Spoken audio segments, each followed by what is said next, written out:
The woman sitting across from Oprah Winfrey carried herself with the practiced grace of someone who had spent 19 years learning to be a princess, but there was something fundamentally different about her now. A liberation in her posture, a directness in her gaze that spoke of someone who had finally chosen truth over protocol. At 36, Princess Diana wore an elegant powder blue dress that brought out the sapphire intensity of her eyes. Her signature blonde hair, styled in the soft, asymmetrical cut that had become as iconic as her charitable work. Pearl earrings caught the studio lights with each subtle movement of her head. But it was her hands that told the real story. Delicate fingers nervously working a white handkerchief. The same nervous habit that had revealed her vulnerability in countless public appearances over nearly 2 decades. The familiar warmth of Harpo Studios had been transformed for this unprecedented occasion. The usual burgundy and cream color scheme remained, but additional touches honored the gravity of interviewing the most famous woman in the world during what would unknowingly become the final months of her life. A small British flag sat on the coffee table between their chairs alongside the customary water glasses, a subtle acknowledgement that this conversation would bridge not just two people, but two nations, two forms of media royalty, two women who had used their platforms to transform how the world thought about compassion, authenticity, and the cost of living in the public eye. 300 audience members filled the tiered seating, but their usual pre-show energy was replaced by something more reverent, more anticipatory. These weren't just television viewers, they were witnesses to what everyone sensed would be an historic conversation.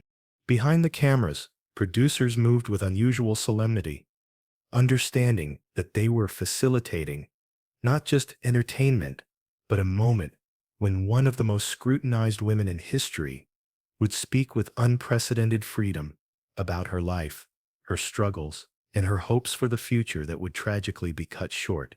Just months later, Oprah Winfrey sat in her signature chair, resplendent in a deep burgundy silk blouse that commanded both attention and respect. But her usual confident bearing was tempered by the magnitude of her guest. Over 2 decades of conversations with icons, world leaders, and cultural figures had prepared her for many things, but sitting across from Princess Diana required a different kind of sensitivity, a recognition that this woman had lived most of her adult life under a microscopic public scrutiny that made even Oprah's fame seem manageable by comparison. The interview had been months in planning, arranged through intermediaries and royal protocols that had required unprecedented flexibility from both the British establishment and American television networks. Diana had insisted on specific conditions: no questions about current romantic relationships, no discussion of ongoing legal matters with the royal family, and complete editorial control over certain segments that might affect her son's well-being. But within those boundaries, she had promised Oprah and the world something that had never been offered before: complete honesty about what it meant to be Diana, Princess of Wales in a marriage that had ended, a royal family that had rejected her, and a world that simultaneously worshipped and tormented her. It was July 1997, just 2 months before the car accident in Paris that would end Diana's life and transform her from a divorced princess into an eternal icon. But in this moment, she was simply a woman who had recently emerged from the most public divorce in history, who was raising 2 boys under impossible circumstances, and who was trying to define herself as something more than the fairy tale gone wrong that the media had made her story into. Diana had requested this interview as part of her ongoing effort to control her own narrative, to speak directly to the world without the filter of tabloid interpretation or royal press secretaries. She wanted to discuss her humanitarian work, her plans for the future, her hopes for her sons, and her perspective on the role of the monarchy in modern society. But more than anything, she wanted to be seen as a real person rather than a symbol, as a woman who had survived extraordinary circumstances and was determined to use her experience to help others facing their own struggles with public scrutiny, personal disappointment, and the challenge of maintaining dignity in the face of relentless criticism. The opening segments of the show had been carefully structured to ease both Diana and the audience into the intimacy that would define the conversation. Oprah had begun with gentle questions about Diana's charitable work, her passion for landmine awareness, and her relationship with her sons. Safe territory that allowed the princess to display the warmth and intelligence that had made her beloved around the world, while establishing the tone of mutual respect that would carry them through more difficult topics. But as the conversation progressed, it became clear that Diana had come prepared to reveal more of herself than anyone had expected. The woman who had spent 19 years carefully managing her public image was ready to speak with unprecedented candor about the loneliness of royal life, the impossibility of maintaining authentic relationships when every interaction was scrutinized by the press, and the emotional cost of being simultaneously the most famous and most isolated woman in the world. Diana, Oprah had said gently, as they settled deeper into their conversation, you've lived most of your adult life under a level of scrutiny that few people can imagine. How has that affected your ability to know who you really are when you're not being watched? Diana's response would become one of the most quoted statements of the interview, capturing the essential tragedy of her extraordinary life. I've learned that being loved by the world doesn't mean being understood, she said, her voice carrying both strength and sadness. For 19 years, I've been a symbol of so many things to so many people. The fairy tale bride, the wronged wife, the devoted mother, the people's princess. But symbols aren't real people, and I've sometimes forgotten where Diana ends and the image begins. She paused, her fingers working the white handkerchief as she gathered courage to continue. The hardest part isn't the criticism or even the invasion of privacy. It's the way fame can make you disappear from your own life. When every moment is observed, analyzed, and reported, you start performing even when you're alone. You lose the ability to have authentic emotions because you're always aware of how those emotions might be perceived or used against you. The studio was completely silent, 300 people holding their breath as they witnessed something unprecedented. Complete honesty from someone who had never been allowed the luxury of unguarded truth. Oprah leaned forward, her professional instincts balanced with genuine compassion for the woman across from her. When you say you've forgotten where Diana ends and the image begins, what do you mean? Diana's eyes filled with tears, but her voice remained steady, carrying the authority of someone who had thought deeply about the cost of her extraordinary life. I mean that I sometimes don't know if I'm helping people because I genuinely care, or because caring is what Princess Diana is supposed to do. She admitted, I don't know if I'm attracted to someone because of who they are, or because they represent escape from royal protocols. I don't know if my sons love me for who I am, or for the mother they think they're supposed to have. She wiped her eyes with the handkerchief, but her composure remained intact. Fame at this level doesn't just change how others see you. It changes how you see yourself. Every choice becomes a calculation about public perception. Every relationship becomes complicated by questions about motivation and authenticity.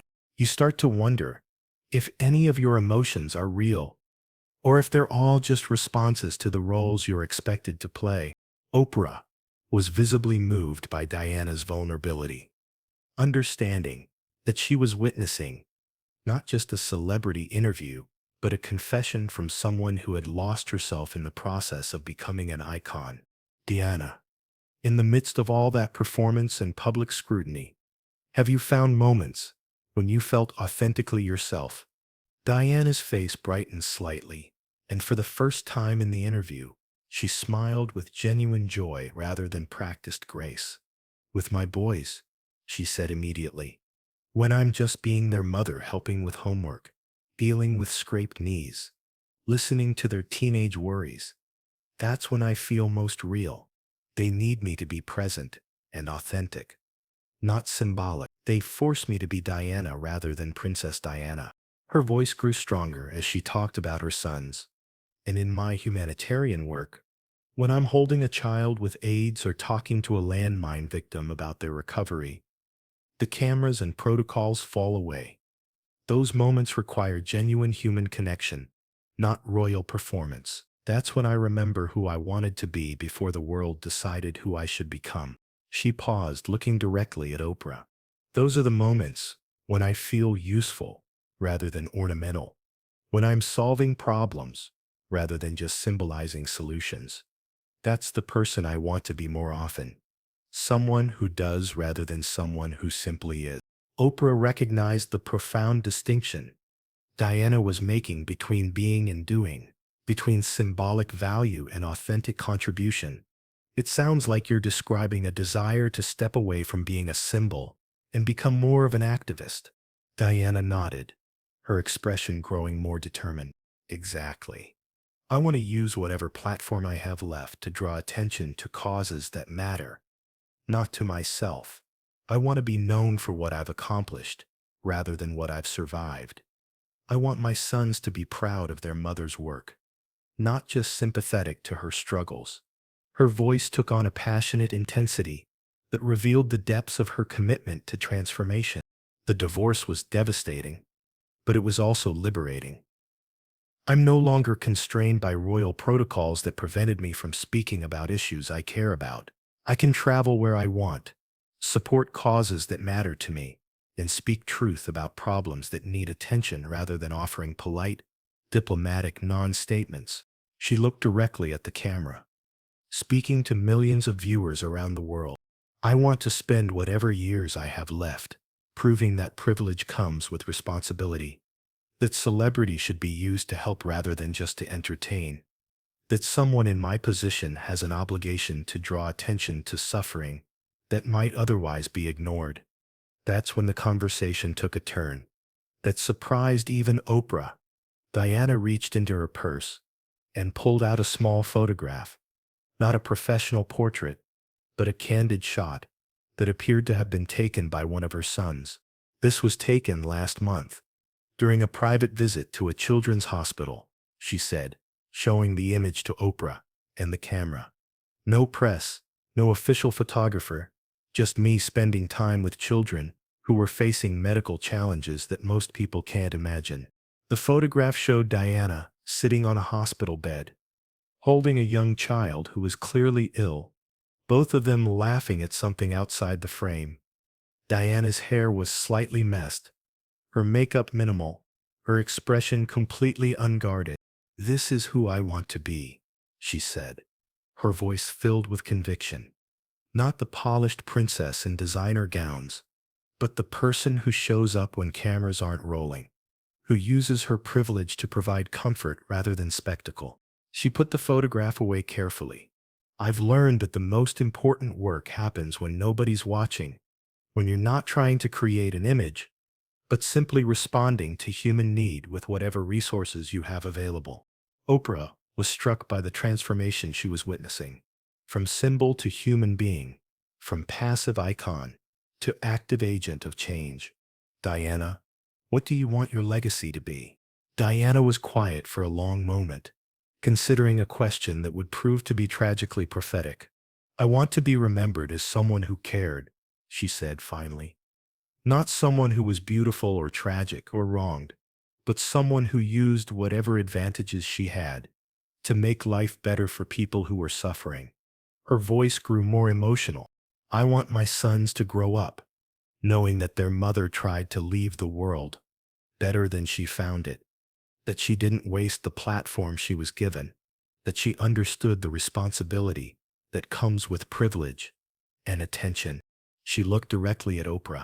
"I don't need to be remembered as a perfect person or a victim or a saint. I just want to be remembered as someone who showed up, who cared enough to act, who used her visibility to draw attention to problems that needed solving rather than to herself." That's when something unexpected happened. From the audience, a woman stood up, tears streaming down her face. "Your Royal Highness," she called out, "I want to thank you for visiting my son in the hospital after his accident. You weren't there for cameras or publicity. You just came because you heard about what happened. That visit gave our family hope when we had none. Other audience members began standing, sharing their own experiences of Diana's private kindnesses, her unannounced hospital visits, her personal phone calls to families facing tragedies. One by one, they testified to the person Diana was when she thought nobody was watching, when she was acting from compassion rather than obligation. Diana was openly crying now, overwhelmed by the recognition that her efforts to help others had indeed made a difference, that her work had mattered beyond the symbolic value the world placed on her actions. You see, she said to Oprah through her tears, this is what I needed to hear, that the private work, the unglamorous moments, the times when I was just being human rather than being Princess Diana, those moments mattered to real people facing real problems. She wiped her eyes with the handkerchief, but her smile was radiant. This is why I wanted to do this interview, not to defend myself or set the record straight about my marriage, but to encourage others who have platforms, whether large or small, to use them for something more meaningful than self-promotion. Oprah reached across and gently took Diana's hand, a gesture that violated normal protocol but perfectly captured the human connection that had defined their conversation. Diana, what do you hope for your future? Diana's answer would become even more poignant in retrospect, spoken just weeks before her death. I hope to continue growing into the person I was meant to be before the world decided who I should become, she said. I hope to be the mother my sons deserve, someone who models authenticity and service rather than just survival. I hope to use whatever years I have left to prove that privilege comes with responsibility, that those of us who have been given much should give much in return. Her voice took on an urgency that seemed to anticipate the limited time she would have to fulfill these aspirations. I want to travel to places where help is needed, to hold children who need holding, to draw attention to problems that governments and media often ignore. I want to use my celebrity for something larger than celebrity itself. She paused, looking around the studio at the audience members who had shared their stories. And I want other people to understand that everyone has the ability to help, that you don't need to be a princess or a celebrity to make a difference in someone else's life. The most important thing is showing up, caring enough to act, using whatever advantages you have to lift up others. As the interview concluded, Princess Diana stood and embraced Oprah with genuine warmth. Two women who had found common ground in their commitment to using media platforms for healing rather than harm. The studio audience rose in sustained applause, not for a celebrity, but for someone who had chosen authenticity over image, service over safety, truth over the comfortable lies that often accompany fame.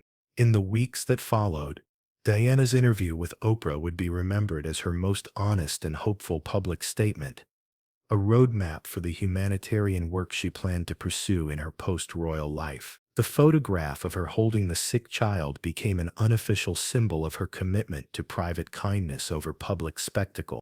When Princess Diana died in a car accident in Paris just 2 months later, the interview took on additional significance as evidence of the person she had been becoming, rather than just the victim she had been portrayed as. Her words about using privilege responsibly, about showing up for people who needed help, about being remembered for caring rather than for suffering, became part of the foundation for how her sons would later approach their own public service. The interview also became a touchstone for discussions about the cost of fame, the possibility of redemption after public failure, and the responsibility that comes with platform and privilege. It reminded viewers that behind every public figure is a private person, struggling with the same fundamental questions about meaning, purpose, and authentic connection that define all human experience. Diana's conversation with Oprah proved that the most powerful interviews happen not when celebrities defend their images, but when they reveal their humanity, not when they perform their roles, but when they speak their truth. Her final television interview became a testament to the possibility of transformation, of growing into one's authentic self, even under impossible public scrutiny. The last interview revealed Diana not as the wronged princess or tragic victim that tabloids had created, but as a woman who had survived extraordinary circumstances and chosen to use that survival for service. Her truth was not about royal protocol or marriage disappointments, but about the universal human journey toward authenticity, purpose, and the kind of love that expresses itself through action rather than words. Because sometimes the most important conversations happen when someone finally decides to tell their truth, to reveal the person they are becoming rather than defend the person they've been forced to be. Diana's truth was that she had found herself, not in spite of her struggles, but because of them, and that discovery had given her a mission that transcended any title, to use whatever time and platform she had left to serve others with the same compassion she had needed during her darkest moments. The People's Princess had become something even more powerful, a real person choosing to make a real difference, one authentic moment at a time.